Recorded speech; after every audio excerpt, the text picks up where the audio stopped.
गाजियाबाद के टोंडका सिटी थाना क्षेत्र के खुशहाल पार्क इलाके में बीती शनिवार सुबह हुए कत्ल के सनसनीखेज मामले का गाजियाबाद पुलिस द्वारा खुलासा किया गया है। जरी का काम करने वाले युवक अयाज की घर के अंदर घुसकर बेरहमी से गला काटकर हत्या की गई थी। गाजियाबाद पुलिस ने हत्या के मामले का खुलासा करते हुए मृतक अयाज की पत्नी और मृतक के छोटे भाई आमिर को गिरफ्तार कर लिया है। दरअसल मृतक के छोटे भाई के प्रेम संबंध मृतक अयाज की पत्नी और अपनी भाभी सजरा खातून के साथ हो गए थे और मृतक इन दोनों के प्रेम संबंधों में बाधक बन रहा था और दोनों का विरोध करता था। मृतक को रास्ते से हटाने के लिए दोनों ने मिलकर कत्ल की इस साजिश को रचा था। पुलिस ने हत्या में शामिल मृतक की पत्नी और मृतक के छोटे भाई को गिरफ्तार कर घटना का खुलासा कर दिया है। गाजियाबाद एसपी देहात की इराज राजा के अनुसार हत्या के खुलासे के लिए पुलिस की कई टीमें लगाई गई थीं। जांच के दौरान इलाके के सीसीटीवी फुटेज खंगाले गए और सीसीटीवी फुटेज में एक बुर्का पहने महिला घर के अंदर जाती हुई नजर आई। हालांकि पुलिस जांच में शक हुआ कि बुर्का पहने हुए नजर आ रही है महिला ना होकर कोई पुरुष है। वहीं जांच के दौरान मृतक के भाई के हाथ पर भी चोट के निशान पुलिस को नजर आए और पुलिस को उस पर शक हुआ। जांच के दौरान पुलिस ने खून से सने हुए कपड़े बरामद कर लिए और मृतक के भाई से जब सख्ती से पूछताछ की गई तो उसने अपना जुर्म कबूल कर लिया। हत्या की वजह मृतक के छोटे भाई आमिर के अपनी ही भाभी सजरा खातून के साथ अवैध प्रेम संबंध का होना पाया गया। पुलिस ने हत्या में शामिल मृतक की पत्नी और उसके छोटे भाई को गिरफ्तार कर लिया है। खून से सने हुए कपड़े और कत्ल में इस्तेमाल किया गया चाकू भी पुलिस द्वारा बरामद कर लिया गया है। जो पकड़ा गया है, कैसे पकड़ा गया है?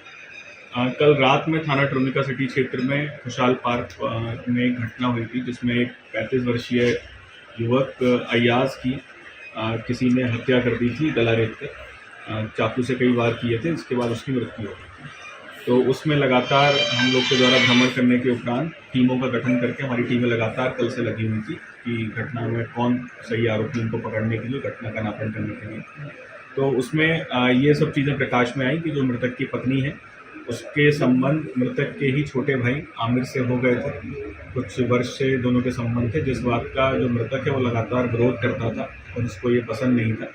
तो उसी से इन्होंने निजात पाने के लिए, छुटकारा पाने के लिए ये सब प्लानिंग की कि रात में जब वो गहरी नींद में होगा तो एक सिग्नल किया जाएगा, उसमें लाइट बंद की जाएगी स्ट्रीट की, और स्ट्रीट लाइट बंद होते ही महिला दरवाज़ा खोलेगी, गेट मेन गेट अंदर से। फिर इन्होंने अंदर से लॉक किया और जो अयाज को इन दोनों ने मिलके चाकू से कई बार करके मार दिया। और फिर उसके बाद जो आमिर है उसका छोटा भाई वो वहाँ से छत से कूद के पीछे से भाग गया और जो भी कपड़े उसने पहने थे और चाकू खून में सने हुए वो सब उसने एक जगह पे ठिकाने लगा दिए। सर, जो आरोपी था वो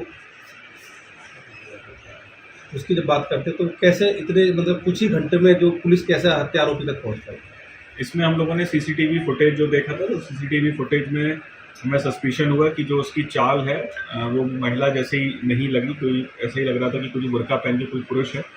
तो उसको जब हम लोगों ने डेवलप किया और फिर इसके बाद कुछ सने हुए कपड़े खून के हमें मिले और बाकी ये जो इसका छोटा भाई है इसके हाथ पे भी चोट थी। तो जब गहनता से सख्ती से पूछताछ की गई तब इसमें क्लियर हुआ कि इसने अपनी भाभी के साथ मिलकर ये कृत्य किया और अपने भाई को इन्होंने मिलकर दोनों ने, उसकी पत्नी और इसके भाई ने दोनों ने हत्या करने का कारण क्या था? हत्या करने का कारण ये था कि इनके कुछ समय से संबंध थे जिसका वो इसका जो पति है महिला का वो विरोध करता था। तो इस कारण से वो इससे लड़ाई झगड़ा भी रहता था, तो इस कारण से इनके दोनों के द्वारा उसकी हत्या। गाजियाबाद से जैद अंसारी की रिपोर्ट।